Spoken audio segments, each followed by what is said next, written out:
నమస్తే అండి.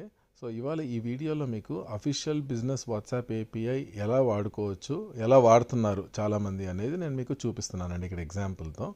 ఇక్కడ నేను ఒక వెబ్‌సైట్ నుంచి ఒక టీ షర్ట్ కొనుక్కున్న తర్వాత నాకు ఒక మెసేజ్ వచ్చింది. ఏంటది?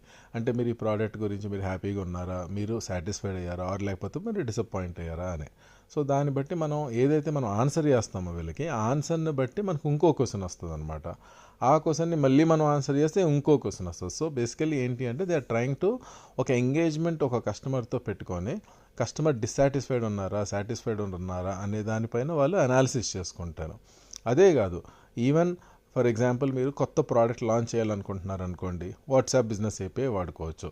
అండ్ ఇది ఓన్లీ ఈ కామర్స్కే బాగా సూట్ అవుద్దని కాదండి, ఇది ఏ రకమైన బిజినెస్కైనా, మీరు రీటైల్లో ఉన్నా, మీరు ట్రేడింగ్లో ఉన్నా, మీరు ప్రోడక్ట్లో ఉన్నా, ఎటువంటి బిజినెస్కైనా బిజినెస్ ఏపీఐని మన వాట్సాప్ బిజినెస్ ఏపీఐని వాడుకోవచ్చు. సో, మీరు